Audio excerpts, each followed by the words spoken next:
Top शिवायचा आपल्याला M size म्हणजे 38 साईजचा आहे।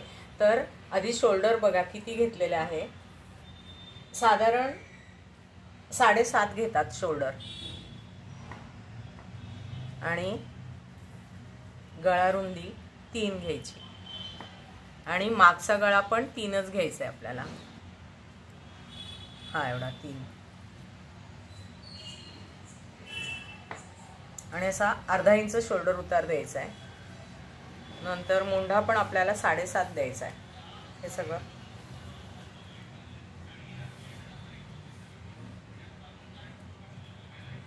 इथून देऊया वरपासून 7.5,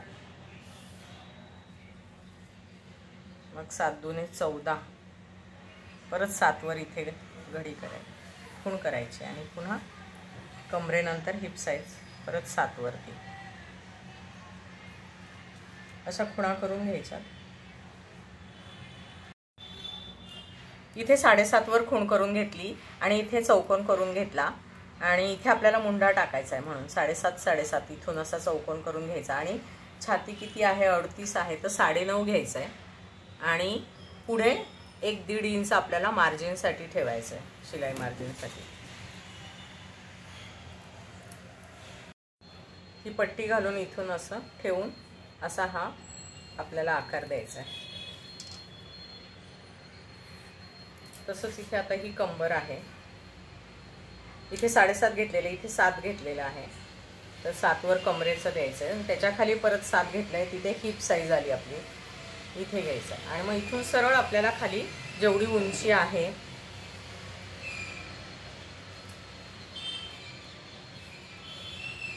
इथे 1.5 इंच म्हणजे आपल्याला हे फोल्ड करायचं ना पट्टी, म्हणून मग इथे 1.5 इंच जास्त घ्यायचं आपल्याला।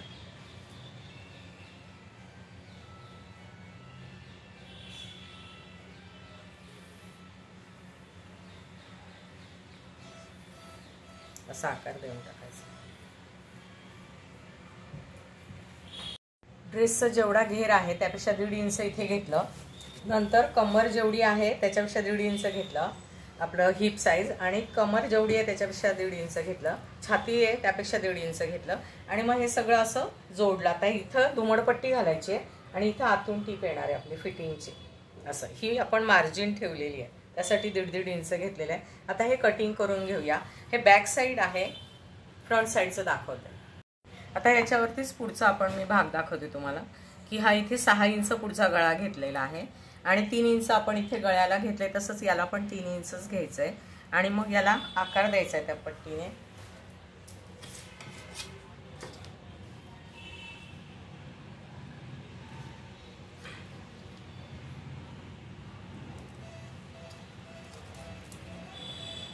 हा थोडासा असा आतून असतो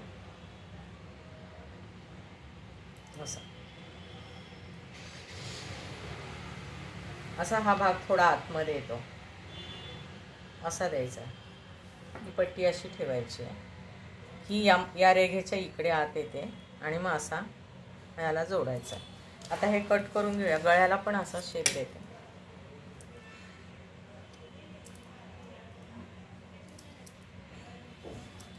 आणि हा पुढचा गळा, मागचा गळा, हे मागचं आहे हे पुढचं आहे। आता हे आधी मागचा भाग कापायचा मग पुढचा भाग कापायचा। मागचा गळा आणि मागचं शोल्डर आपण कट करून घेतलाय, हा झाला मागचा भाग, हा बाजूला करून घ्यायचा आहे आणि आता फक्त फ्रंटचा आपल्याला फक्त इथलं कट करायचं आहे गळा।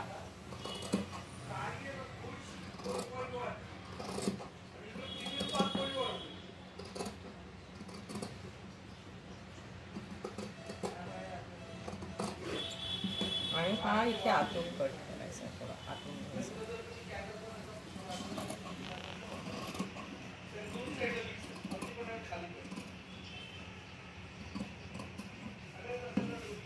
फ्रंट आणि बॅक मध्ये एवढासाच फरक आहे, बाकी काही विशेष काही नाही आहे। ड्रेसवर ड्रेस ठेवून तुम्ही छान कट करू शकता।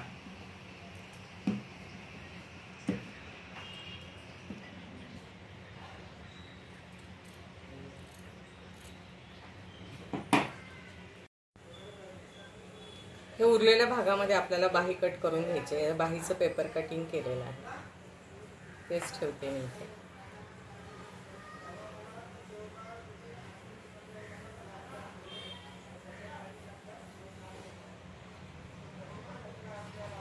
एवढी मोठी बाही येणार आहे आपली लांबीला. 9:30ची घडी घ्यायची आहे. 9:30ची घडी घेतल्यानंतर याचा निम्मा काढला आपण, तर इथे हा निम्मा भाग आल्यानंतर इथे आपण खूण करून घ्यायची. आणि हे जे कापड आहे तर त्याचं आपण निम्म घ्यायचं. इथे 1 इंच घेतला आणि मग हा मागचा भाग असा आला आणि इथे 1 इंच सारखं सरळच येणार आहे. आणि मग हा भाग थोडासा असा आतून घ्यायचा. हा फ्रंट भाग येतो आणि हा मागचा भाग आहे. हे अंतर आपण घेतलेलं आहे 3 इंच घेतलेलं आहे. 3 इंच आत घ्यायचं आणि मग इथून 1 इंच वर घेऊन असा आकार दिलाय आणि हा थोडासा इथे 1 इंच त्याला आतून असा त्याला गोलाकार भाग दिलेला आहे. आता ही बाही कट करून घ्यायची आपल्याला.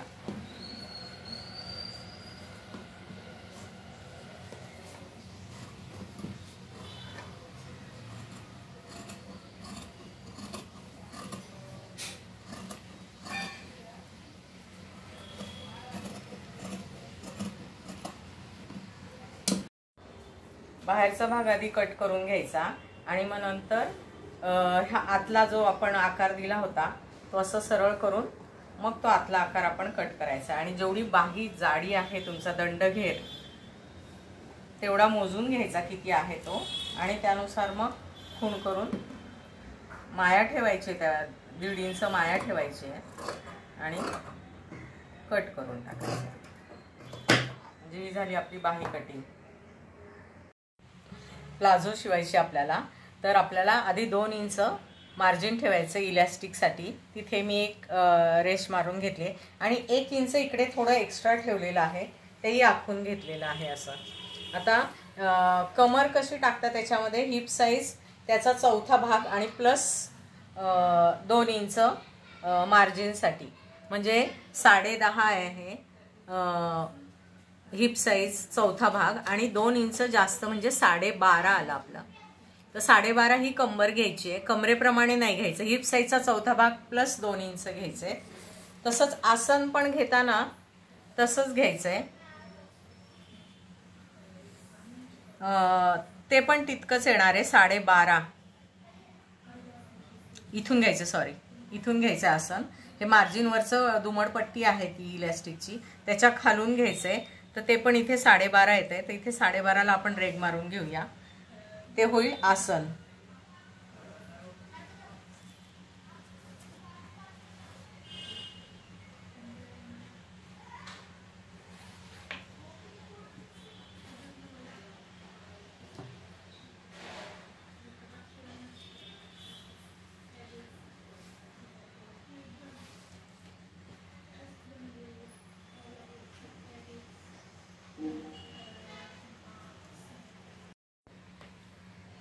जेवढं हिप साईजचा 4था भाग प्लस 2 घेतलाय तसंच आसनचं पण अंतर आपण तसंच घ्यायचं. हिप साईज प्लस 2 इंच घेतलंय आणि मग अशी रेग मारून घ्यायची आणि त्याच्या पुढे आपण 2 इंच घ्यायचंय आसनला शेप देण्यासाठी आणि मग हा 2 इंचाचा असा इथे आकार देऊन घ्यायचा आपल्याला.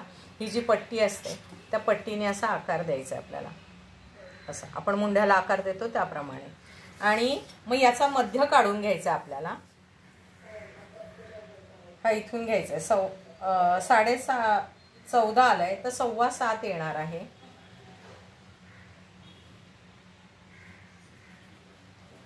या इथपासून घ्यायचा आहे, मध्य काढायचा आहे. हे 7.25 वर आलं. आता हा मध्य इथेही तसा इथे 7.25ला खूण करायची आहे आणि ही पूर्ण रेग मारून घ्यायची आपल्याला उभी. आता ही पूर्ण असा याचा मध्य काढला या क्रोच एरियापासून इथपर्यंत. हे धरायचं नाही, मार्जिन आपण सोडलेलं आहे. इथून मध्य काढला आणि इथून आपल्याला आता बॉटम घेर टाकायचं. तर बॉटम घेर आहे आपला समजा 10, तर इथे 5 येणार आहे आणि इथे 5 येणार आहे. या मधल्यापासून इकडे 5 वर खूण घ्यायची आहे आणि इथे 10 वर. बरोबर दोन्हीकडे सेम सेम घ्यायचं आहे आणि मग हा आकार द्यायचा. त्यासाठी ही पट्टी लागते. या पट्टीने हा आकार द्यायचा असतो असा. म्हणून हे थोडंसं अंतर जास्तीचं ठेवलंय ते त्याच्यासाठी. असं.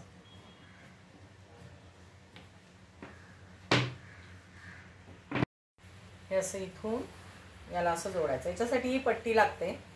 या पट्टीने व्यवस्थित शेप देता येतो. तर हे आपलं प्लाझोचं झालं. आता हे कटिंग करून घ्यायचं आपल्याला.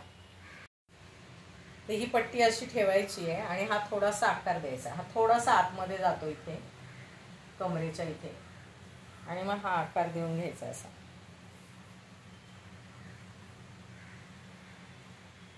असा इथे आत येतो थोडा आणि हे कट करून घ्यायचं आहे. हा फ्रंट साइज झाला आपला.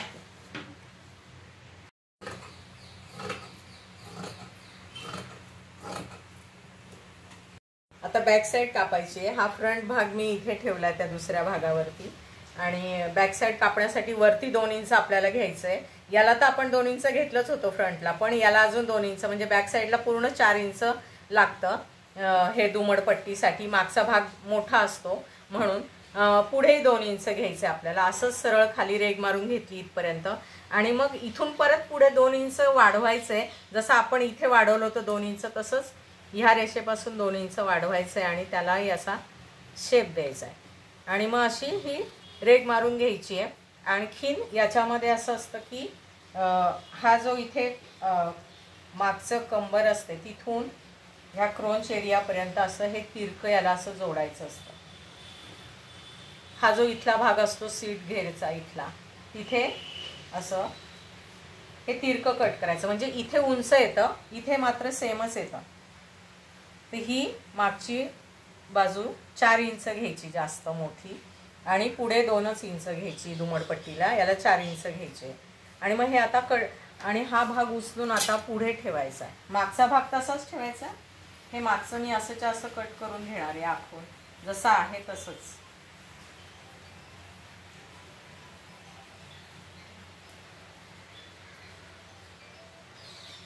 आता हा फक्त भाग मी असा पुढे उचलून ठेवते इथे बरोबर असा आणि मग हा असा आखून घ्यायचा आहे.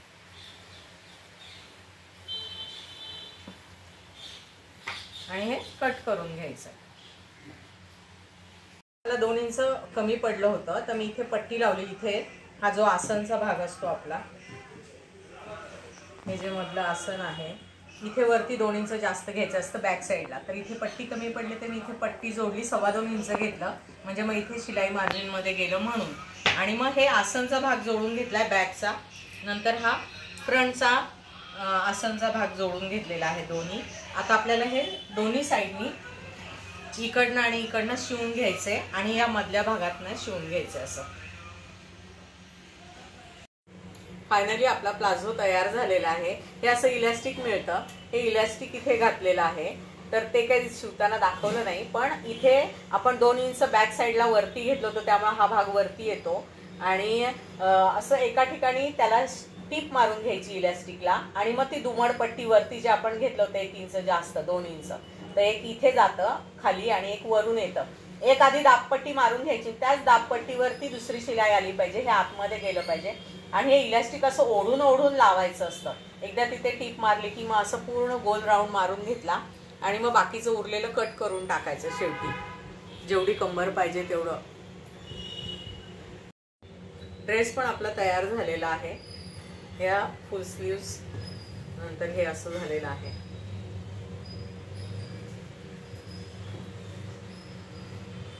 हे करताना चोक करताना बऱ्याच जणांना अडचण येते ना, तर आधी इथून 1 इंच जी आपण मार्जिन ठेवलेली अशी टीप मारत यायची इथे आणि इथे स्टॉप करायचा आणि मग उरलेले 1 इंच इथे असतं, इथे जोडायचं नसतं. मग ही आपल्याला आरामात फोल्ड करायला पट्टी मिळते इथे आणि इथे फोल्ड करायचं आणि मग नंतर इथे परत असं पक्क करून घ्यायचं आपण. त्यामुळे मग चोक चांगला येतो. आधी वरून घ्यायचं 1 इंच म्हणजे मग ही पूर्ण पट्टी आपल्याला मार्जिन मिळते फोल्ड करायला.